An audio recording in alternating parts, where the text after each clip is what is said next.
আসসালামু আলাইকুম। টুনা মাছ বর্তমানে আমাদের দেশের বাজারগুলোতে খুব সহজেই পাওয়া যায় মাছটি। আমার পরিবারের সকলের এই মাছের কাবাব খুবই প্রিয়। চলুন আজকে তাহলে আমরা দেখে নিই কীভাবে খুব সহজে আমরা টুনা মাছের কাবাব তৈরি করতে পারব। প্রথমে মাছটাকে খুব ভালো করে পরিষ্কার করে ধুয়ে নিয়ে এর মাথাটা আলাদা করে দুভাগ করে পর্যাপ্ত পানি দিয়ে সেদ্ধ করে নেব। সেদ্ধ হয়ে গেলে মাছের কাঁটাগুলো বেছে নেব। সেদ্ধ করার পর এখানে প্রায় 1 কেজি পরিমাণ মাছের কিমা হয়েছিল। তার সাথে প্রায় আধা কেজি পরিমাণ আলু আমি এখানে সেদ্ধ করে নিয়েছি। সেদ্ধ করার পর ভালো করে চটকে নিয়েছি। এখন মজাদার এই কাবাব তৈরি করতে আমাদের কী কী উপকরণ লাগবে চলুন একবার দেখে নিই। আমাদের এখানে লাগবে আদা বাটা, রসুন বাটা, পেঁয়াজ বেরেস্তা, লেবুর রস, কাঁচামরিচ কুচি, পুদিনা পাতা কুচি, ধনিয়া পাতা কুচি, পেঁয়াজ কুচি।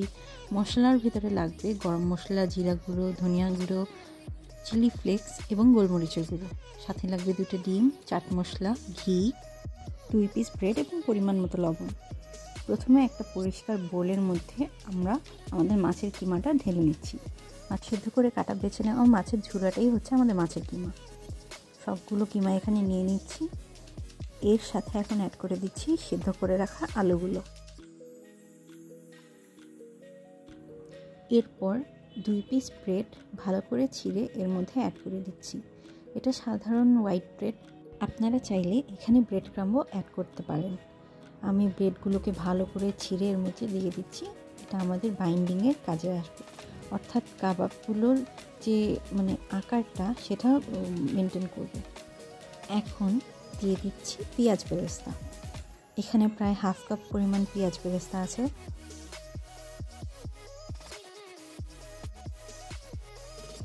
এরপর দিয়ে দিচ্ছি 2 টেবিল চামচ লেবুর রস।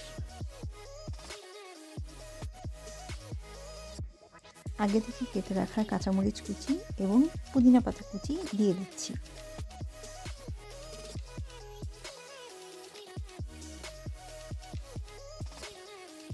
তার সাথে দিয়ে দিচ্ছি আদা বাটা এবং রসুন বাটা। এখানে 1.5 টেবিল চামচ আদা বাটা এবং 1.5 টেবিল চামচ রসুন বাটা আছে। কেটে রাখা ধনিয়া পাতা কুচি এবং পেঁয়াজ কুচিগুলো দিয়ে দিচ্ছি।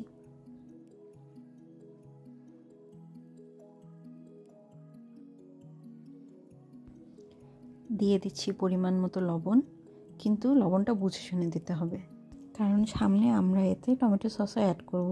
কারণ আমরা এতে চাট মশলা এবং টমেটো সসও অ্যাড করব, যেগুলোতে আগে থেকেই লবণ থাকে।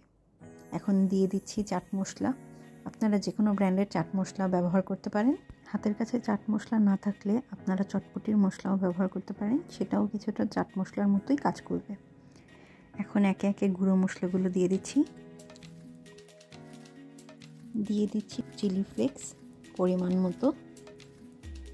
ঝালটা একটু বুঝে শুনে দেবেন, যেহেতু আগে কাঁচামরিচ আমরা দিয়েছি। সেই সঙ্গে দিয়ে দিচ্ছি তেলে রাখা জিরে গুঁড়ো, ধনিয়া গুঁড়ো, গরম মশলা গুঁড়ো এবং গোলমরিচের গুঁড়ো। এখানে আমি কালো গোলমরিচের গুঁড়ো ব্যবহার করেছি। আপনারা চাইলে সাদা গোলমরিচের গুঁড়োও ব্যবহার করতে পারেন। এখানে সবগুলো মশলা 1.5 চামচ পরিমাণ আছে। শুধু চিলি ফ্লেক্স এবং গোলমরিচ গুঁড়াটা 1 চামচ করে দিয়েছি। এখন এতে দিয়ে দিচ্ছি প্রায় 2 টেবিল চামচের মতো ঘি।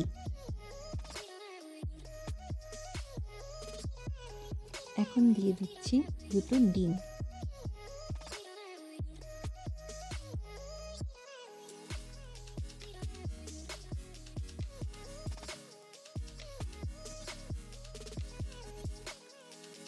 এখন সবকিছু ভালো করে একসাথে মিশিয়ে নিতে হবে। পাউরুটির টুকরোগুলো ভালো করে হাত দিয়ে ভেঙে মিশিয়ে নিতে হবে।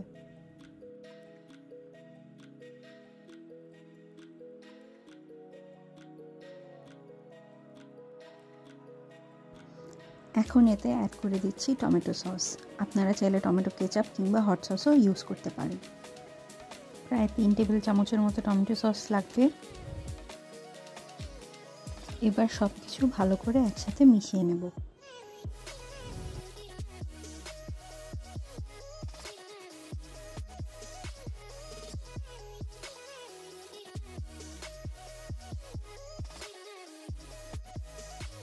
ভালো করে মিশিয়ে মাখিয়ে নেওয়ার পর এবার এগুলোকে আকার দেওয়ার পালা।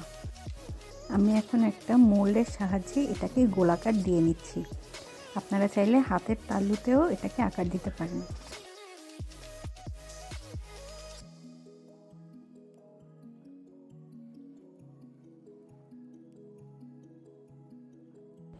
কাবাবগুলোর শেপ দেওয়া শেষ। এভাবে একসাথে অনেকগুলো কাবাব বানিয়ে রাখলে কয়েক মাস পর্যন্ত ফ্রিজ করে এগুলোকে সংরক্ষণ করা যায়।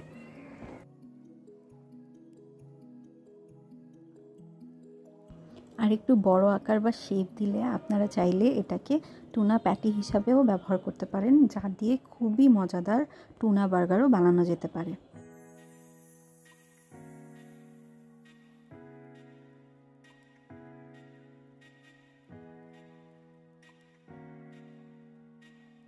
এখন কাবাবগুলো ভেজে নেওয়ার পালা। সেজন্য আমাদের লাগবে কর্নস্টার্চ বা কর্নফ্লাওয়ার। কর্নস্টার্চ বা কর্নফ্লাওয়ারকে পানিতে গুলিয়ে এভাবে একটা মিশ্রণ তৈরি করে নিতে হবে। সেই সাথে লাগবে ব্রেড ক্রাম্ব। প্রথমে কাবাবগুলোকে আমরা কর্নস্টার্চ বা কর্নফ্লাওয়ারের মিশ্রণে ডুবিয়ে নেব। এরপর এতে ভালো করে ব্রেড ক্রাম্ব লাগিয়ে নেব। এভাবেই সবগুলো কাবাবে কর্নফ্লাওয়ার এবং ব্রেড ক্রাম্ব লাগিয়ে নেব।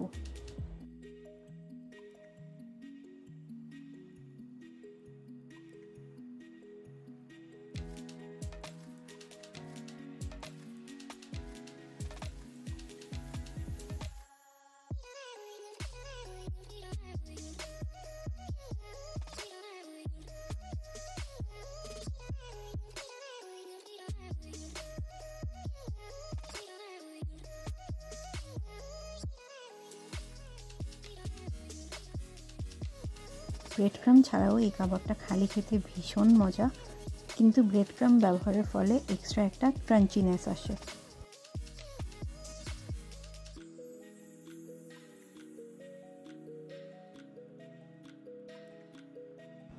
এই কাবাবগুলো লেয়ার করে কোনো এয়ারটাইট বক্সে কিংবা জিপলক ব্যাগেও সংরক্ষণ করা যেতে পারে।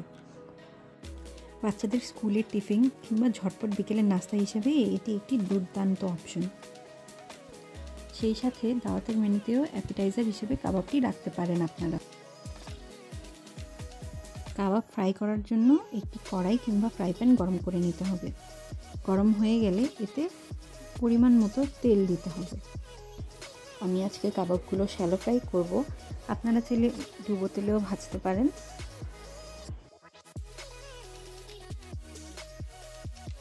একসাথে অনেকগুলো কাবাব ভাজতে যাবেন না, সেই ক্ষেত্রে কাবাবগুলো ভেঙে যাওয়ার একটা পসিবিলিটি থাকে।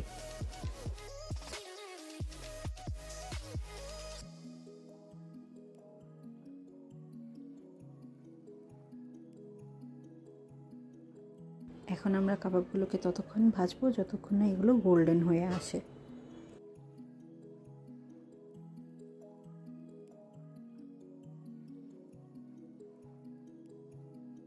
এক পাশ ভাজা হয়ে গেলে কাবাবগুলোকে উল্টে দিব।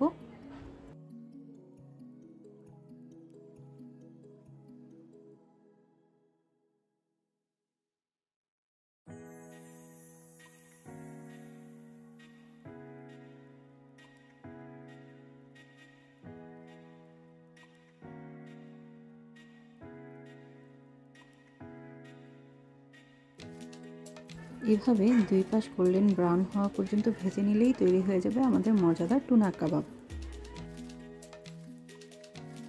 রেসিপিটি অবশ্যই ট্রাই করবেন, আশা করছি আপনাদের অনেক বেশি ভালো লাগবে।